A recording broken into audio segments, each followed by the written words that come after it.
What's going on, everybody? It's Brian Trippe. I'm here in Tuscaloosa, Alabama. Roll Tide. I'm here with Richard Henry, and we're going to talk today about, are you maybe investing too small? Are you thinking too small? Richard's story, and we're going to get into this here in a second, is they were doing a lot of single-family houses, and then they've gone almost primarily to commercial space. So kind of let's just start right there, Richard. Why was that too small for you guys, and what are you up to today? Yeah, so we started out like most people buying rentals and buying flips, and we built a crew doing it, and we had in-house construction. We got up to about 8 or 10 construction crew, office staff. Then we built a management company around it, started managing for other people. But on the investment side, buying $30,000 houses and making 20 grand and having the overhead, it just didn't move the needle enough.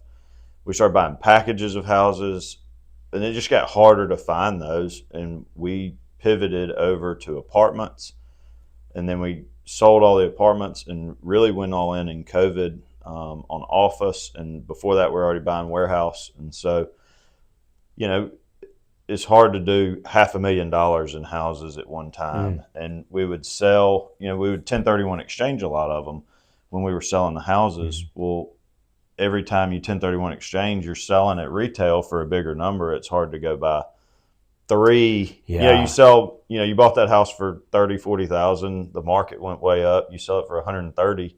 Well, it's hard to go keep rolling. It kind of snowballs on you. And so what moved the lever the most for us was getting into bigger deals. We started out in the $500,000 range, got into the $1 million range. Kind of at the high point, we're in the $4 to $5 million range. Now we're really operating effectively in the $500 to $2 million range. At a time. Yeah, like deal size for us. Yeah. So I want to kind of take it back a little ways, get into kind of your story, like how you even got started. I think a lot of folks get started in single family because maybe it's the easiest, way to get started in real estate. It's maybe the lowest, barrier of entry is single family. And you're mentioning $30,000 houses, so it sounded to me like these are houses that you were going to rent out all along. So kind of take me back to the origin. How'd you even get going in real estate, and why single family? Yeah, so I graduated college in '06, got out, have a degree in building science, so was going to From Auburn. From Auburn. Right. I'm an Alabama fan, Right. but Making sure we went to got Auburn. So I got out of school again, late '06. Market's pretty hot. We start flipping some houses. Why? How'd you even start? What got it on your radar to start flipping houses even then? So I read a book my senior year in college, and it was written, I wish I could know the book now. I don't know what it is, but it was written by an engineer, and he had started flipping houses. It was a book about flipping and to learn about it.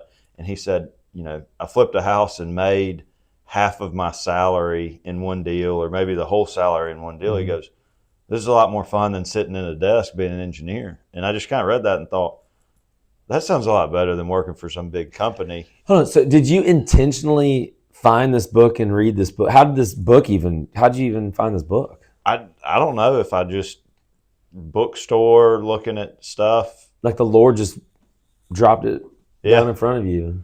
And I remember asking one of my professors, I was still at Auburn, and I asked him, and he had done some of that kind of stuff. And I said, hey, what about this model of if you flip 3 houses a year? Getting out of school, everybody's making 40 to 50,000.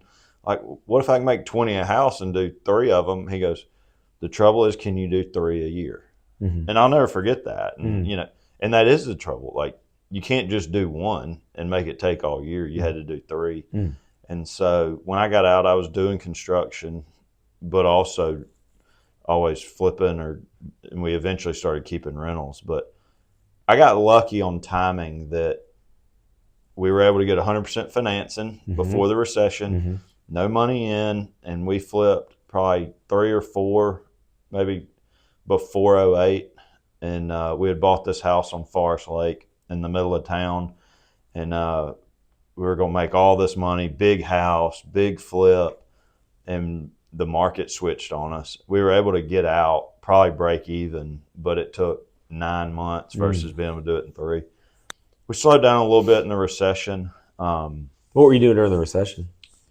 I was doing construction. I built some townhomes for a local developer for a little while, and then my brother bought a moving company. At the time, it was a North American van line agency. Now they're with Atlas. They're in Birmingham now. But I went to work for him for a couple of, maybe 2 years. So really didn't do much real estate. I did a little bit. We started buying again probably in '09 or so.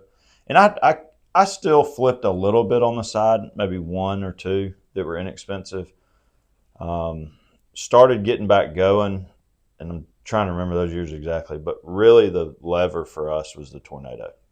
That would have been Tornado, 11. yep, April 27th, 2011. We were already back buying some rentals in Springbrook, a neighborhood where my granddad lived. We'd started buying some rentals, and we would do a few flips. Mm-hmm. But when that tornado hit, So you say that tornado, I mean, this is like, just for context, this was one of the largest outbreaks of tornadoes in United States history, definitely in Alabama history. I think 156. Is that? I don't know why that number just came to my mind. But 100 plus tornadoes touched down in a certain amount of hour period, maybe a 12-hour period. And one of them was massive. Yeah, it tore here in up about Tuscaloosa. 11% of the city, and it just a swath right through the middle of town. Mm-hmm. Right through the middle of town. And it was a tragedy, and people died. But from the real estate side, the crazy thing that you don't really think about is how much insurance money came into the market. Wow. And so it's funny, another book I'd read, we went on a cruise with my family, and I'd bought a book. I've still got it. I'll have to find which one it was. But it was another house flipping book, and it was all about like the marketing, and it was, yellow letters, signs, websites, how to handle all of that. And I had read it spring break, so mid-March, and then the April 27th tornado hit. And so we went out and bought WeBuyDamagedHouses.com. We took on our system here, used courthouse retrieval system, CRS, and I could block off the path of the tornado in the prospecting search. And we built lists.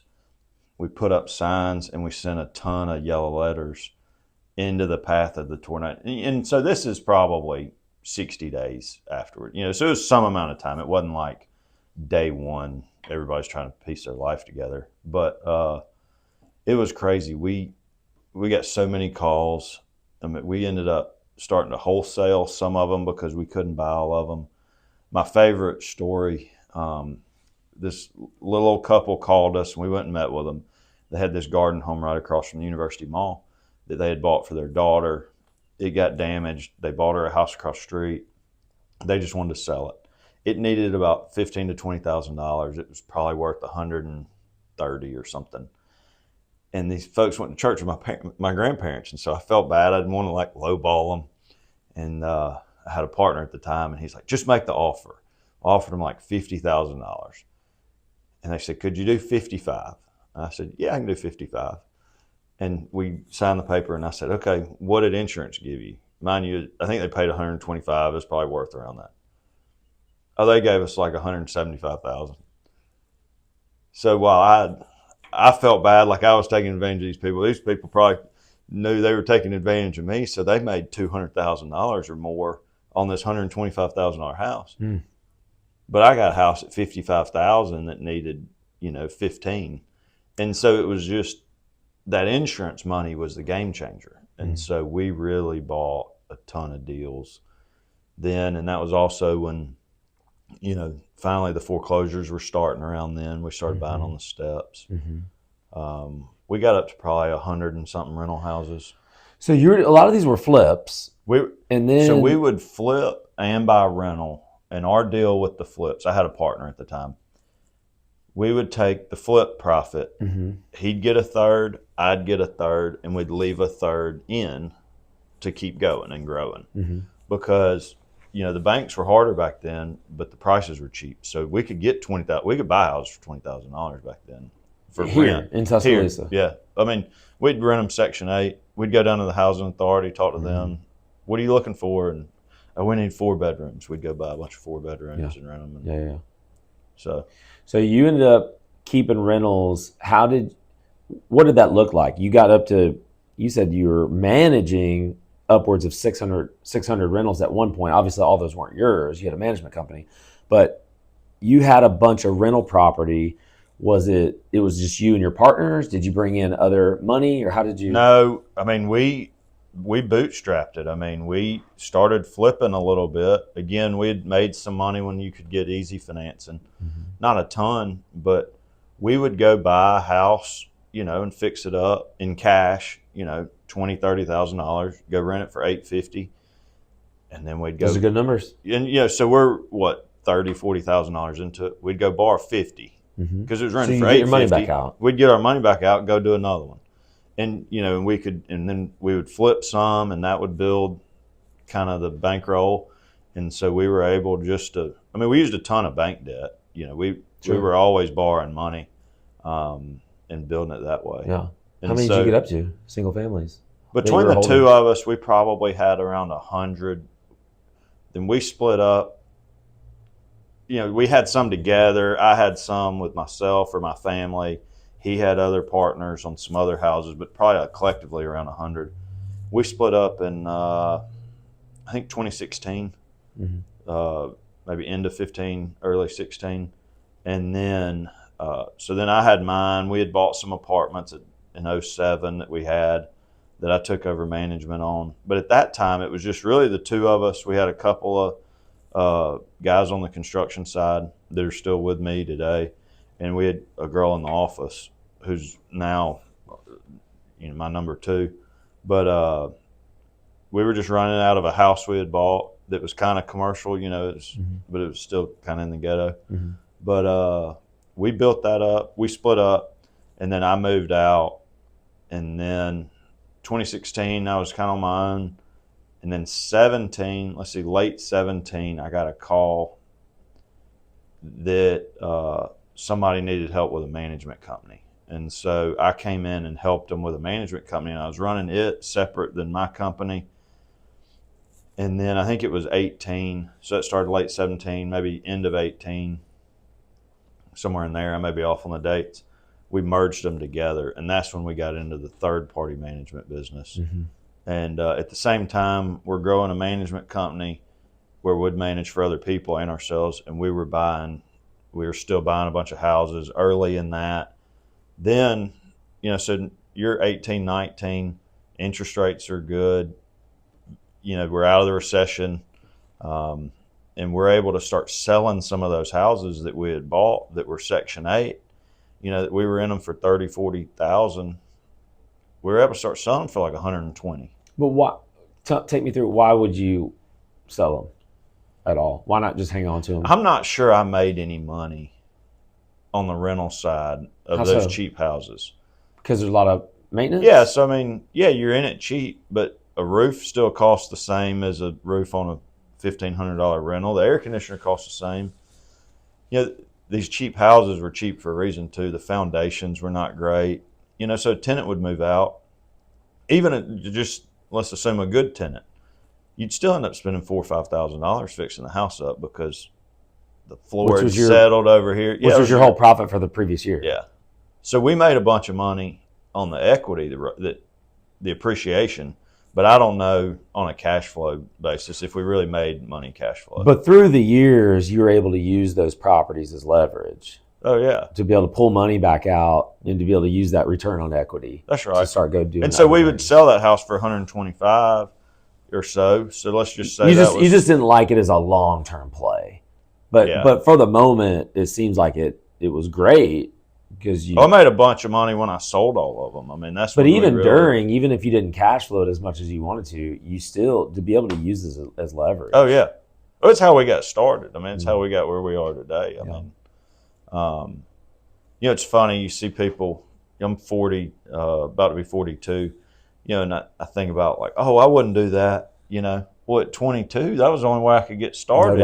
Was to go buy that stuff. I wouldn't do it now, but then it was 100% how I got started. Richard, your story is the more successful people I see in real estate, they start like that, like a little here, a little here. I didn't have a lot. It doesn't sound like you started with a whole lot. It's not like you started with millions of dollars or anything. No. I did a little here, I did a little here, built up this, pulled out, bought this out, made a great purchase, got a great deal on a house, and got a great deal. Was able to pull my money back out through a refinance, and I just kept doing it and kept doing it and kept sticking with it, little by little by little. And now it's to the point to where we just talked about the very beginning is the single family space is too small for me now. But like you just said, that's how you had to do it to get going. That's right. Yeah, I've never like raised capital. I'm not really, I don't know anything about all that. We just kind of started slow and just kept doing more and more. And the folks I see who get in the biggest trouble, the folks I see who it looks like they're doing everything's great, they try to go too fast, too quick, and they crash. They are the ones raising a whole bunch of capital when they don't even really know the foundational stuff in real estate. They don't know the fundamental stuff in real estate that you learn by doing some of those smaller, crappy houses. I mean, I know how to deal with a tenant, and I mean, the way I dealt with Section 8 tenants and learned from those experiences are no different than how I know what it looks like when somebody's starting to go broke, or I know how to, go fix a property, or I learned all of that by doing it. Yeah. But so many people want to just skip that step. They want to skip those early years, that foundational stuff. And I've been teaching and mentoring and coaching people since 2017. So you're talking about over 8 years. I've been teaching people how to do real estate. The most successful people that I've coached and mentored are the ones that slow down and they realize, or they understand just through me telling them, you got to slow down and you've got to kind of take your lumps a little bit, not necessarily financially, but from hey, go swing a hammer. Mm-hmm. Go use learn PECs. Just learn what you're looking at, learn what you're doing so that you know for later. That's right. I mean, we used to do all our own work in the early days. Me too. I mean, that's how I had to do it. I didn't have anything. We'd be laying tile at 10 o'clock at night. And I remember I bought 6 houses that all sat right next to each other, and they were all just run down, just pieces of crap, right? I didn't know anything about real estate. It's my first purchase, all right? I go in, all I know is one at a time. My goal is just let me get this one fixed up, get it rented out, and now I'm going to move on to number 2. I didn't know anything. I couldn't even swing a hammer without hitting my thumb. I knew nothing. I hired a guy off Craigslist just a handyman.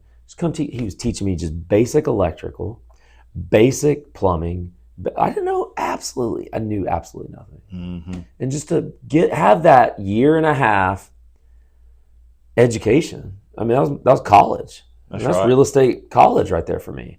Having that background for me set me up for the future to be able to buy better properties, to be able to recognize how to deal with a contractor, how to deal with a tenant, all these things that you just want. So many folks just want it handed to you today. It's like you really need to get that on the job training. I'll say one way you can get some of that if you're not in a place to start buying is property management. Like working either for residential or commercial property management. I mean, you get a front row seat, and it's not your risk. To the good, bad, I mean, ugly. like you learn how to. I mean, you can go watch and learn how they're maintaining it, or how they're rehabbing it, or how they're leasing it. I mean, you get a front row seat to a lot of it. So if you're not able or don't have the risk tolerance to just start buying, you can learn a bunch by by working for property management. Yeah. Well, Richard, well, guys, we're going to go take a look at a couple of properties that Richard's got going on. Any come to mind? What are we going to be looking at later on today? So I've gotten into a couple projects recently that I don't know that I would get into them again. We'll go look at them. But we bought 2 different old motels. One is like over by the interstate that we just converted to apartments. Okay. And then the other one is right in the heart of downtown Tuscaloosa, and we're converting it to condos. Okay. All right, stop right there. Stay tuned, guys. We're going to get in the field, which is what we do on this show, is actually get out and show you real estate that real investors are doing right now. We're going to go look at a couple of these things, and it's going to be really interesting. I have no idea what we're looking at, so I'm going to be in for a surprise just like you guys are. So stay tuned.